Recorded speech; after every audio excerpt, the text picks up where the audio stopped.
ఆంధ్రప్రదేశ్ రాజకీయాల్లో పెనుమార్పులు సంభవిస్తున్న విషయం మనందరికీ తెలుసు. ఓవైపు వైసీపీ అభ్యర్థుల ఎంపిక కొనసాగుతోంది.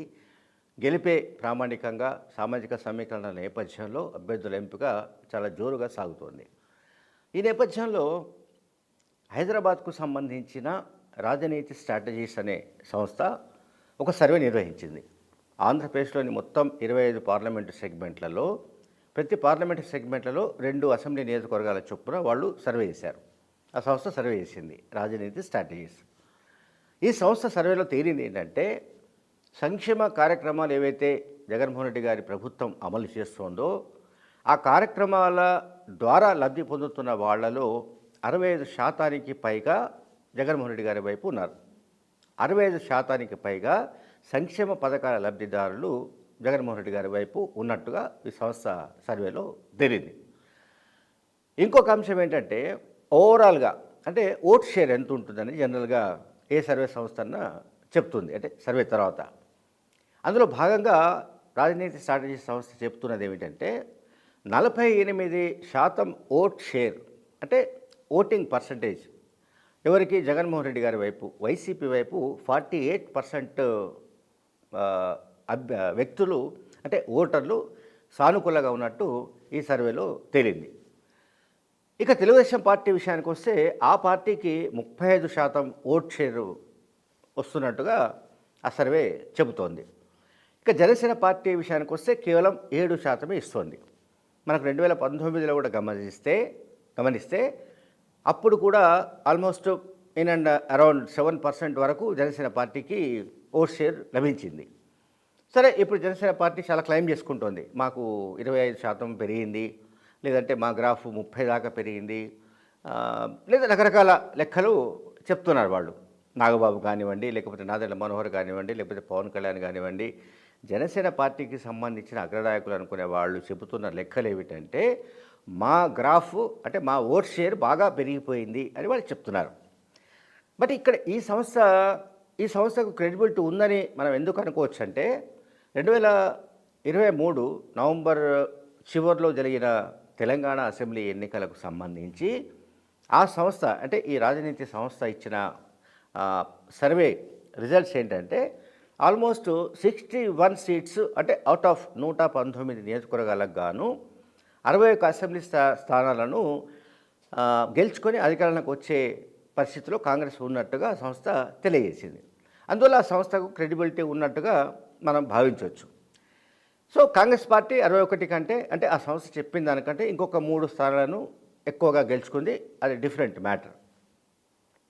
అయితే ఇప్పుడు ఏపీలో కూడా వాళ్ళు ఈ మొదటి దశ సర్వే అంటే ఇప్పుడు యాజ్ ఆన్ టుడే ఈ రోజుకున్న పరిస్థితిని బట్టి వాళ్ళు సర్వే చేశారు. ఇప్పుడు ఇంకొక బహుశా ఇంకొక 10-15 రోజుల తర్వాత మళ్ళీ పరిస్థితులు మారచ్చు. ఎందుకంటే టీడీపీ జనసేన పార్టీలకు సంబంధించిన అభ్యర్థులు ఖరారు కావాల్సి ఉంది, అలాగే కాంగ్రెస్ పార్టీ అభ్యర్థులు ఖరారు కావాల్సి ఉంది, బీజేపీ స్టాండ్ పైన ఒక క్లారిటీ ఒకటి రావాల్సి ఉంది. సో వైసీపీ అభ్యర్థుల ఖరారు ప్రక్రియ జరుగుతుంది, ముందే చెప్పాను నేను.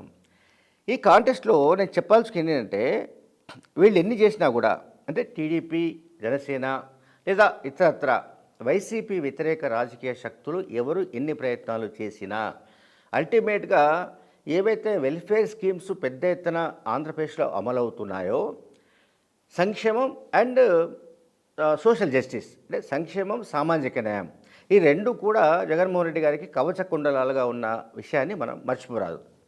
ఈ రెండు ఆయనకు చాలా బలంగా సపోర్ట్గా నిలబడుతున్నట్టుగా ఎవరు సర్వే చేసినా చేయకపోయినా మనం చెప్పొచ్చు.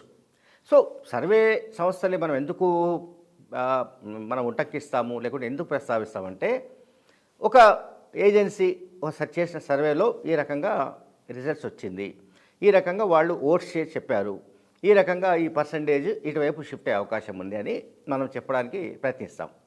ఎందుకంటే మనం ఎవరికి వాళ్ళం విశ్లేషకులుగాను, ఇంకొక వ్యక్తులుగాను, సీనియర్ జర్నలిస్ట్గాను చెబితే దానికంత అథెంటిసిటీ ఉండకపోవచ్చు, దానికంత క్రెడిబిలిటీ ఉండకపోవచ్చు, దాన్ని ఎవరు నమ్మకపోవచ్చు.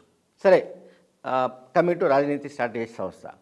ఈ సంస్థ చేసిన మరికొన్ని ఫైండింగ్స్లో ఏంటంటే, ఒక ముఖ్యమైన ఫైండింగ్ ఏంటంటే, తెలుగుదేశం, జనసేన ఈ రెండు ఒక కూటమిగా కలిసి పొత్తులు పెట్టుకొని పోటీ చేయబోతున్నాయి. కానీ ఈ రెండు పార్టీల మధ్య ఓట్ల బదిలీ అనేది సాధ్యమయ్యే పని కాదు అని చెబుతూనే ఇది చాలా కష్టమైన వ్యవహారంగా కూడా ఆ సంస్థ తెలియజేసింది. అంటే వాళ్ళు సర్వే చేసిన దాదాపు 50 అసెంబ్లీ నియోజకవర్గాల్లో కూడా దాదాపు అదే పరిస్థితి వస్తుంది. ఇది అంటే ఏ రకంగా అంటే సంక్షేమ పథకాలు, సోషల్ జస్టిస్ అనే ఏదైతే ఉందో వాటిని ఓవర్టేక్ చేసి ముందుకు వెళ్ళే పరిస్థితుల్లో వైసీపీ వ్యతిరేక శక్తులు అంటే జగన్మోహన్ రెడ్డి గారి వ్యతిరేక రాజకీయ శక్తుల దగ్గర అంత బలం లేకుంటే ఆ రకమైన వ్యూహాలు లేనట్టుగా కూడా మనకు ఆ సర్వే ద్వారా కనిపిస్తుంది.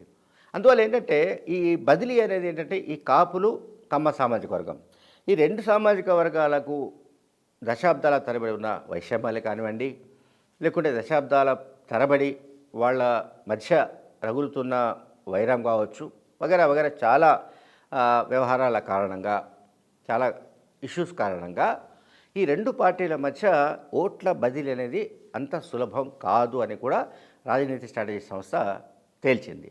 Thank you very much.